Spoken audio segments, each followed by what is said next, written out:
이 세대를 본받지 말고 우리 마음을 더 새롭게 하고 더 주님과 주의 말씀으로 성령으로 우리 마음을 더 새롭게 만들고, 다시 말하면 예수님과 더 연합되고 하나 되는 그런 마음으로 만들어서 내가 80% 채워져 있는 사람하고 주님의 마음이 20% 채워져 있는 사람하고 주님의 마음이 80% 채워져 있고 내 마음이 20% 채워져 있는 사람하고 서로 말과 생각이 다를 수 있어요. 그러니까 여기서 지금 말은 그런 사람이라고 그냥 아무렇게나 이렇게 하지 말고 중요한 것은 우리가 더 주님의 마음으로 더 채워지는 그런 것을 노력하라고 지금 말씀하고 있어요.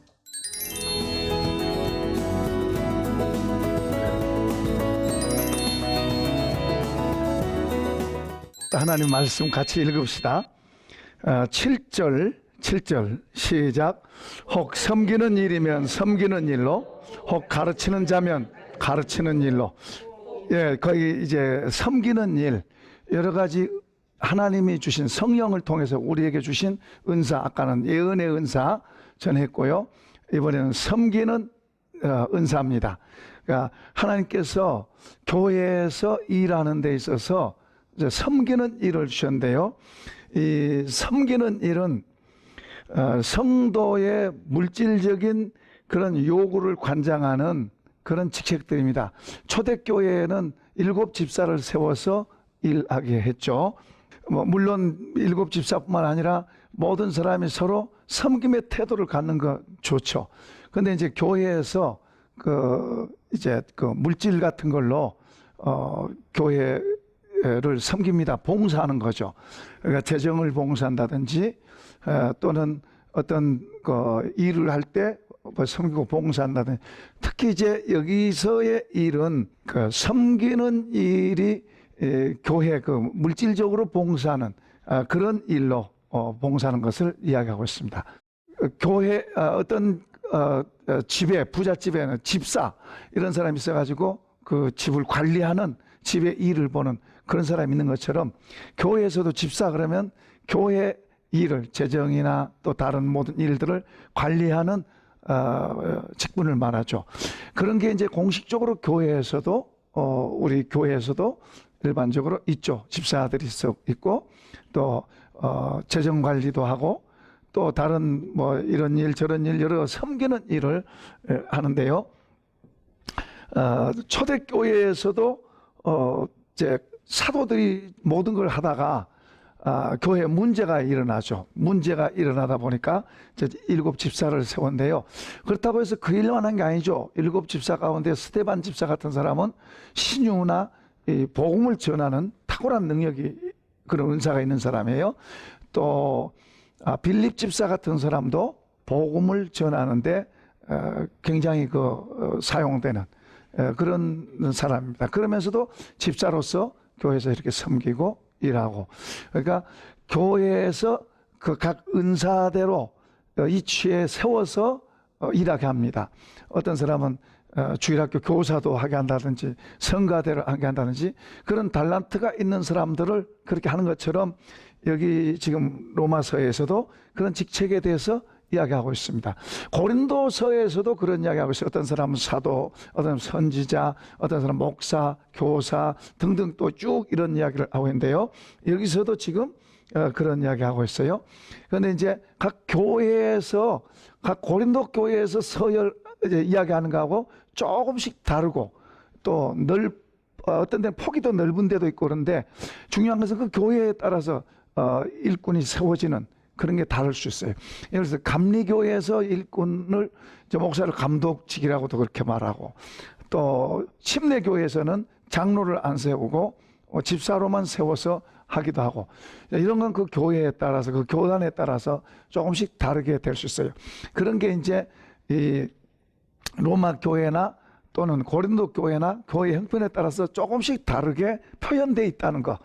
그러니까 꼭 이렇게만 해야 된다, 그렇게 되는 게 아니라 말이에요. 그러나 이게 공동체가 운영되는 데 있어서 그런 달란트대로 또 은사대로 당신은 이 일을 하시오, 당신은 저 일을 하시오, 이런 것들이 이제 있어서 오늘날 교회에서도 그렇게 한다는 사실이죠. 섬기는 일이면 섬기는 일로, 그러니까 태도가 섬김의 자세로 해야 된다 그 말이죠. 그 다음에 이제 가르치는 자면 가르치는 일로 그렇게 말하고 있습니다. 여기 이제 가르치는 것은 계시적인 거하고 달라요. 아까 예언에서 말했던 예언은 어떤 하나님께로부터 계시적인 그런 것을 가르치는 것이라면 여기서 말한 가르치는 은사는 성경, 이미 계시되어진 성경을 풀어서 가르치는 걸 말합니다. 근데 이제 이 성경을 가르치는 것도 이미 계시되어진 것도 가르친 것도요. 그냥 가르치는 것보다도 이제 여러 가지 이제 책을 통해서 배워서 가르칠 수도 있지만은 또 기도를 통해서 성령께서 깨닫게 하시고 가르쳐 주셔서 또 가르치는 것도 있어요. 그러니까 이 성경은 하나님의 성령으로 된 하나님의 말씀이에요. 그러니까 이 말씀이 단순하게 그냥 문자가 아니에요. 문자가 아니라 영입니다. 영. 우리 속에 들어와서 문자는 머리에 가면 다 맞아요. 근데 영이 되면 우리 안으로 들어와서 우리 인격을 움직이는 거예요. 그러니까 하나님의 말씀은 머리로가 아니라 우리 안에 인격으로 들어와서 우리 인격을 움직이는 게 하나님의 말씀이에요. 그렇게 돼야 돼요. 그 가르치는 것도 그렇게 돼야 되고 그런 걸 가르치는 게 좋고 배우는 사람도 그렇게 영향을 받은 게 좋아요. 이제 우리가 잘못 가르치게 되면 머리로는 잘 알아. 머리로는 잘 아는데 입으로는 잘 아는데 삶이 없어요. 머리로만 알아가지고는 지식이 돼가지고는 삶이 없어요.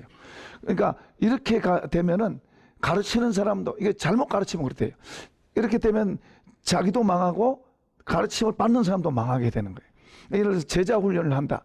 제자 훈련을 하는데 이 지식으로만 전달되면은 사람은 안 변해요. 사람은 안 변하고 똑똑해져. 그러니까 모를 때는 그런가 보다 그러고 순종하던 사람이 이제 알게 되면 이제 더 순종을 안 하게 되는 이런 병폐가 가져오면 같이 망하는 거예요. 그러니까 하나님의 말씀은 단순한 지식이 아니라 영이에요. 그러니까 이것도 그냥 지식의 이미지를 갖고 있는 수준이 있고 하나님의 말씀이 영이다, 인격이다 하는 이미지를 갖고 있을 수 있어요. 그러니까 우리 가르치는 사람은 기도하면서 성령의 도우심으로 영적인 이미지를 갖고 가르쳐야 돼요. 그래서 이 말씀을 통해서 사람이 변해야 되고 변해져야 돼요. 그 영향을 받으면 변해져야 되고 또 가르치는 사람도 그걸 알고 가르쳐야 되고 듣는 사람도 그것을 그렇게 받아들이려고 애를 써야 돼요. 그러니까 단순하게 지식으로만 남는다면은 예수 믿는 사람이 더 악할 수 있어요. 더 예수 믿는다고 말은 하지만 더 많이 먹을 수 있어요. 그런 걸 조심해야 돼요. 그러니까 여기 이제 가르치는 사람도 기도하면서 그 말씀의 깊은 것을 깨닫게 해달라고 기도하고. 예를 든다면은 감사라고 말이죠. 감사라고 하는 단어가 있어요. 감사라는 단어가 있는데 우리가 감사하세요 그럴 때 우리가 좋은 일 있으면 감사는 다 해. 누구든지 다 해. 이것은 안 믿는 사람도 다 해. 그러나 안 좋은 일 있을 때 감사하는 것은 누구나 다 할 수 있는 게 아니에요. 그런데 성경은 우리에게 안 좋은 일이 있어도 감사라고 말하고 있는데 그 이유에 대해서도 가르치고 있어요. 또 이 감사를 할 수 있는데 예를 들어서 안 좋은 일이 생겼어요. 내가 억지로 감사라 그러니까 감사할 수도 있지만은 감사 안 하고 불평이 나올 수도 있고 그런가 하면은 불평도 안 나오고 오히려 감사할 수 없는 상황 속에서 내 속에서 감사가 나올 수 있게 되는 거예요. 그러니까 어떤 상황 속에서도 감사할 수 있는 그런 실력을 키워가야 될 줄로 믿습니다. 그러니까 영적으로 자라가는 거예요. 그러니까 하나님의 말씀의 깊이가 무궁무진해요. 겉으로 볼 때는 감사, 착하게 살아라, 선하게 살아라, 순종해라 다른 말들하고 다 비슷한 것 같지만은 하나님의 말씀은 그 안으로 들어가면 들어갈수록 깊어지는 거예요. 자, 예수님의 순종, 성경 우리에게 예수님이 순종하는 것처럼 우리 순종하라 그래요. 그게 되나요? 안 되죠. 그러나 우리가 그걸 배워가야 돼요. 그래서 그 순종의 깊이, 감사의 깊이, 하나님의 말씀의 깊이와 넓이 이게 얼마나 깊은가를 더 우리가 배워가야 돼. 그래서 어떤 말에도 어떤 것에도 순종할 수 있다면 그 사람의 그 영적 상태는 굉장히 깊고 성숙했어요. 그러나 보통 내가 할 수 있으면 순종하고 내가 하지 못하면 순종 안 해요. 근데 우리가 하나님의 말씀에는 능력이 있어서 우리가 부족해도 순종하고 나가면 주님이 도우실 줄로 믿습니다. 이게 이제 영적 세계예요. 이게 믿음의 세계고, 분명히 내가 부족한 거예요. 부족할 때 부족하지만은 하라고 그러니까 그걸 순종해 가는 거예요. 제가 처음에 주일학교 교사 한 달도 채 안 되는데 교사를 하라고. 물론 시골에 이제 교사가 별로 없으니까 그러지만 그 교사들이 있었어요. 근데 이제 동화를 한번 하라고 그래서 책을 줘서 동화를 한번 했는데 교사를 하라고 그러더라고요. 교사가 뭔지도 난 잘 모를 때 교사를, 교회도 이제 나가는데 교사를 하라 그러니까 나 못한다고 얼마든지 그럴 수 있죠. 근데 내 마음속에는 그냥 해보자, 순종하자, 이제 그런 마음으로 가니까 나중에는 이제 주일학교 부장도 했어요. 그러니까 우리가 어떤 사람은 공중 기도를 절대로 못한 사람이 있어. 공중 기도 순서 넣어놓으면 그날 교회에 안 나오는 거예요. 수요일 날 기도 순서 넣어놓으면 암계 권사님하고 넣어놓으면은 그날 수요일 날 교회 안 나와요. 왜냐하면 그만큼 그거에 대한 노이로제가 있어. 앞에 가면 기도 못한다고 생각하는 거예요. 왜 그러냐 그러면은 처음서부터 거부해 왔어. 처음서부터 자꾸 거부해 오면은 이 믿음의 세계는 부족해도 순종해 가면 주님이 도우실 줄로 믿습니다. 그래서 발전되는 거예요. 부족해도 주님 믿습니다. 그러면서 기도하고 준비하고 가다 보면 되는 거예요. 돼요. 내가 한 것보다 오히려 또 주님이 더 멋지게 해주세요. 그런 일도 있어요. 근데 처음서부터 나는 못해 그러고 딱 나를 선을 딱 쳐서 나는 못해 그러기 시작하면은, 그러다 보니까 그분은 권사가 돼도 해중 기도를 못해. 해중 기도하면 교회 안 나오는 거예요. 해중 기도 순서 세워놓으면 그 유아무개 권사님인데 그분은 그런 분이 공중 기도를 못하는 거예요. 두려워서. 그런데 이제 구역 예배나 이럴 때는 또 잘해. 그런데 이제 이 교회 해중 앞에서 기도는 그렇게 못하는 거예요. 우선 겁부터 나고 막 떨려서 못 견뎌. 그러니까 이제 우리 가르치는 가르치는 은사는 이 말씀의 깊이 높이가 있고, 또 말씀은 영이다. 영. 단순한 지식을 뛰어넘어서 영이다. 그러니까 주님도 내 말은 영이요 생명이라고 그렇게 말씀하잖아요. 그런데 그것을 알아듣는 사람 있고, 읽어도 그 말이 무슨 말인지 이해 못한 사람 못하는 거예요. 그러니까 이런 것을 주님의 말씀을 잘 이해하고 배워서 가르칠 수도 있고, 그러나 또 이제 또 성령의 도우심을 받아서 더 깊이 가르칠 수도 있고, 어쨌든 가르치는 자는 가르치는 일로 잘 가르치라고 말이죠. 8절 읽어보겠습니다. 시작. 이로하는 자는 이로하는 일로. 여기 이로한다는 말은 파라카레스네. 파라카레스.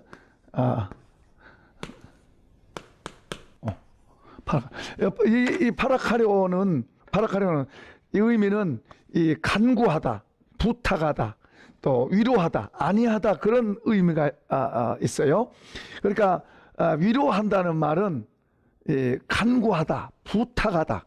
다른 사람을 위로하고 안위도 하지만은, 그러니까 다른 사람이 간구하고 부탁하는 그런 그 겸허한 마음으로 다른 사람을 이렇게 슬픈 자 혹은 또 어려움을 당한 자, 또 이런 사람을 위로해주고 도와주는데, 주장하는 자세로 하는 게 아니고 뭐예요? 겸허한 자세로 도와주는 그런 것을 말한 거예요. 그 다음엔 또 여기 보면 구제하는 자는 성실함으로. 이 구제는 우리가 다 잘 알아요. 구제. 초대교회에는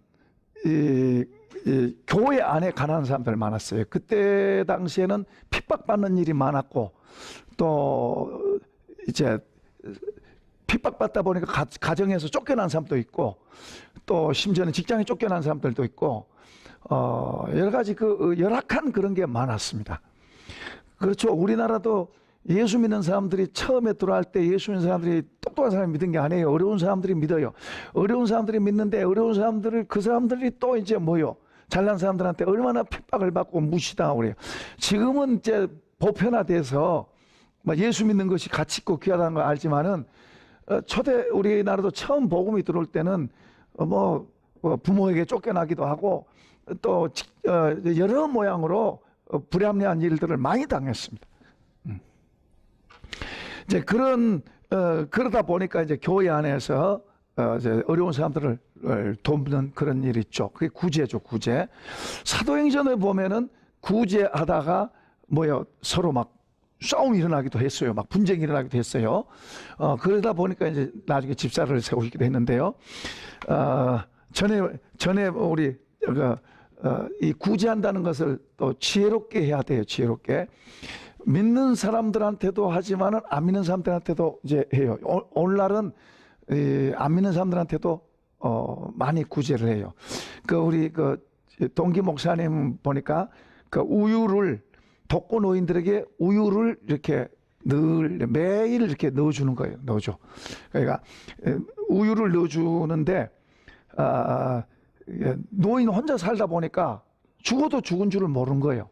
그러니까 이제 우유를 넣어주기 시작했는데 우유를 넣어주고 우유가 2개가 쌓이면 반드시 문을 열고 그 집을 파가야 되고 지금은 이제 규모가 커져가지고 크게 됐는데 한 10년을 꾸준하게 가니까 하나님이 이제 또 이렇게 좀 크게 또 여러 군데서 돕게 하고 회사들에서 돕게 하고 하게 했다고 그러더라고요. 근데 어쨌든 그런 구제하는 일을 우리 교회 안에서도 초대교회는 많이 했어요. 전에 이제 우리 친구 목사 개척교회 하면서 이제 교인들 어려운 데를 이제 돕는 거예요. 도운데 겨울에 어떤 집에는 연탄을 주고 어떤 집에는 현금을 주고 어떤 집에는 배추를 사주고 같은 금액 가지고 그런데 주면 감사합니다. 그러고 받아야 되잖아요. 참 나한테 이렇게 배추를 주셔서 감사합니다. 나한테 이렇게 돈을 주셔서 감사합니다. 어려운데 또 연탄을 주셔서 감사합니다. 우리 감사함으로 받으면 좋은데 사람이 꼭 그런 것만 아니에요. 왜 저 집은 연탄 주고 나는 배추 줬냐? 왜 저 집은 현금 주고 나는 연탄 줬냐? 이게 서로 구제가 참 어려운 거예요. 어려워. 그러니까 돈을 주지 왜 연탄을 줬냐? 왜 저 집은 배추 주고 우리는 연탄 줬냐? 나중에 안 했다 그러더라고. 안 했다고. 참 묘한 거예요. 우리 사람이 주면은 감사하게 받으면 좋잖아요. 그때는 좋지만 이제 누구는 뭐 줬다 이런 걸 알게 되면은 괜히 비교가 돼요. 비교가. 저 집은 더 줬나 보다. 저 집은 더 좋은 거 줬나 보다. 이런 식으로 돼가지고 이제 어린 신앙이도 있으니까 그렇긴 하지만은 여러분 초대교회도 그랬어요. 초대교회도 헬라파 과부, 히브리파 과부 서로 막 교회 문제가 되잖아요. 그래가지고 나중에 이제 집사들을 세우는 이유가 바로 그래서 세운 거예요. 어쨌든 사람 산 데는 문제가 다 있다. 사람 산 데는 좋은 일도 있고 안 좋은 거 있다. 다 좋은 것만 있는 게 아니다. 또 문제들도 있다. 그리고 우리 사람 산 데는 절대로 공평하지 않다. 불공평함이 있다. 그러니까 내게 주어진 것을 내가 감사하고 받을 수 있는 그런 실력도 키워가야 되고 또 내게 적은 거라도 주면 감사하다 그러고 받고 그러면서 또 나눌 마음을 가지면 얼마나 좋아요. 근데 사람이 다 똑같지는 않다.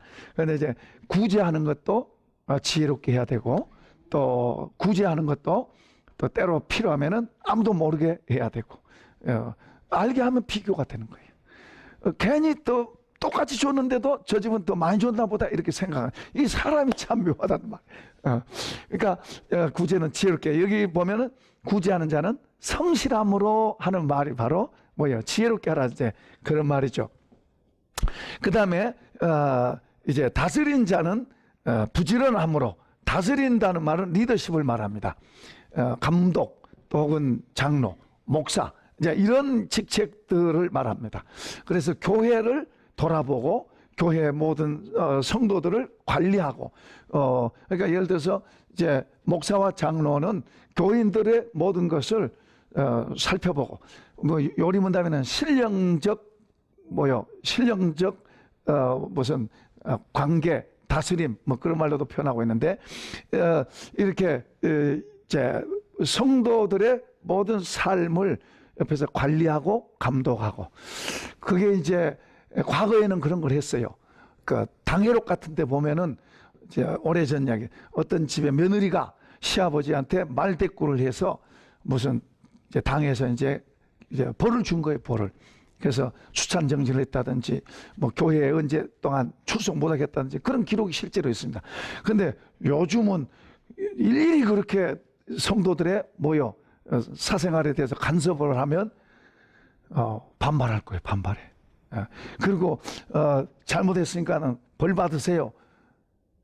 그러면 이 교회만이냐 그러고 다른 데 교회를 가버릴 거예요.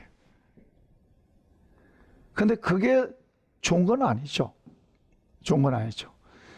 하나님께서 잘못된 것을 고치고 바꿔가고 잘못된 것을 받아들여서 수용해서 고쳐가고 바꿔가야 하나님 앞에서 내가 잘하게 되고 사람 앞에서도 귀하게 되는데 오늘날은 다른 사람의 간섭을 받으려고 하지 않고 그냥 나는 나다, 나 중심으로 살아가려고 하는 이런 게 많다 보니까 하나님의 질서, 하나님의 그 좋은 것이 사람들 속에 잘 안 받아들여지는 거예요. 그러면서 점점 세상은 점점 더 비뚤어지게 거스리고 그리고 잘못된 세상으로 자꾸 가는 거예요. 점점 더 망가지는 세상으로 가고 있는 거예요. 그러나 이런 속에서도 하나님의 백성들은 바로 살아야 될 줄로 믿습니다. 마지막 때가 될수록 성경은 경고합니다. 자기를 깨끗하게 한 사람은 깨끗하게 하고 더럽힌 자는 더럽히고 자기를 의롭게 하는 자는 더 의롭게 하고 그 자기를 불의하게 만든 자는 더 불의하게 만들고 마지막 때 이 두 개가 더 극적으로 간다고 그랬어요. 과거에는 잘못하면 야단치면 듣고 고치고 그런 게 있었지만은 지금은 간섭을 잘 받으려고도 하지 않고 고치려고도 잘 하지 않아요. 그러나 우리 그리스도인들은 성경 경고하고 있어요. 마지막 때가 될수록 자기를 바르게 만드는 사람 만들고 자기를 망가뜨리는 사람 망가뜨리고 이건 또 우리 믿는 사람일 수도 있어요. 자기를 더 거룩하게 만든 사람 거룩하게 만들고 더럽힌 사람 더 더럽히고 그런 현상이 더 두드러진다고 그랬어요. 예루살렘이 멸망할 때도 또는 소돔성이 멸망할 때도 또 노아 시대 때도 의로운 사람은 의롭게 가지만은 악한 사람은 악하게 가는 거예요. 그러니까 오늘 우리도 다른 사람이 그러니까 나도 그런다 그러면 안 돼요. 우리는 하나님을 믿는 사람으로서 하나님 그분을 제일 사랑하고 그분을 제일 크게 여기고 그러면 그분의 가르침과 교훈 그리고 그분의 질서 그것을 우리가 잘 배워서 그것을 따라서 우리 자신을 만들어가는 게 지혜로운 사람이요 하나님 앞에서 옳은 사람인 줄로 믿습니다. 이런 것들을 지금 권면하고 있어요. 권면하고 있어. 이게 그냥 안 하면 벌 받는다 뭐 이렇게 된 게 아니에요. 권면하고 있어요. 그러니까 이런 것들을 우리가 지혜로 잘 받아들이면 우리가 더 덕있게 되고 귀하게 되고 여기 다스리는 자는 부지런함으로 그래 부지런함으로.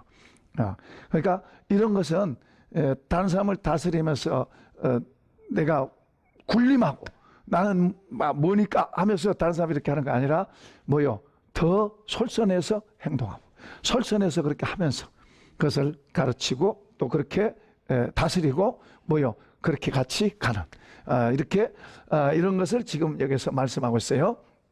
그 다음에 긍휼을 베푸는 자는 즐거움으로 하라고 말합니다. 긍휼은 그 당시에도 그렇지만 오늘날도 많아요. 병든 사람, 가난한 사람, 궁핍한 사람, 어려운 사람 이런 사람들을 방문해서 보살피는 거예요.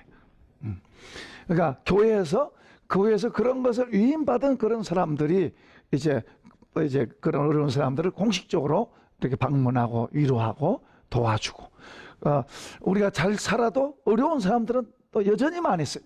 몸 아픈 사람들도 많이 있고 그래서 교회에서 이렇게 그런 사람들을 공적으로 좀 찾아가서 위로도 하고 때로는 은밀하게 하기도 하고 이런 것을 우리가 잘 하고 이런 각각 은사도 있고 교회에서 주어진 직책도 있고 여러 가지 이런 것을 자기에게 맞는 것을 가지고 잘 선택해서 이런 것을 잘해가라. 지금 그런 말입니다. 교회에 하나님 주신 여러 은사가 있고 여러 달란트가 있고 재능들이 있고 또 직책들이 있는데 그런 것을 잘 맞추어서 세워서 일하게 되면 좋다는 것을 지금 여기서 말씀하고 있습니다. 고린도 교회에도 9가지 은사에 대해서 말씀하고 있어요. 은사에 대해서 말하면서 더 좋은 은사를 이야기하고 있는데 13장에서 사랑에 대해서 말씀하고 있어요.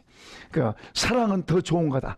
그러니까 우리가 여러 가지 이런 직책들을 갖고 하는데 우리가 기억하고 성도들이 기억하고 중요하게 여기는 것은 성령의 열매를 우리 안에 맺는 겁니다. 성령의 열매가 사랑, 희락, 그리고 화평, 오래 참음, 자비, 양선, 충성, 온유, 절제. 이건 성령의 열매죠. 이건 우리 믿는 사람 안에 내적으로 맺어지는 인격입니다. 인격. 이런 것을 우리 안에다가 더 맺으려고 하는 것, 이런 것을 더 성경은 가르치고 강조하고 있어요. 그러니까 어떤 행위하는 거기로만 끝나버리지 말고 우리 안에 더 좋은 인격을 우리 안에 성령을 통해서 우리 안에 하나님께서 담아주시고자 하시는 그런 인격을 우리 속에 담을 것을 말씀해요. 그래서 고린도서에서도 은사에 대해서 쭉 이야기하고 더 좋은 것, 제일 좋은 은사 뭐예요? 사랑. 13장에서 사랑에 대해서 말씀하고 있어요. 사랑은 맹목적인 게 아니죠. 사랑이 지식이 있어요. 사랑은 오래 참고 온유하고 성내지 아니하고 등등 이런 지식 있는 사랑으로 우리가 더 만들어지라고 말하고, 맹목적인 사랑이 아니죠. 무조건 잘해주는 것만 아니에요. 성경에 하나님의 사랑은 무조건 잘해주는 것만 아니에요. 때로 매를 때린 것도 사랑해. 때로는 권면하는 것도 사랑이고 책망하는 것도 사랑해. 그냥 편하게만 해주고 좋게만 해준 게 사랑이 아니라고 말해요.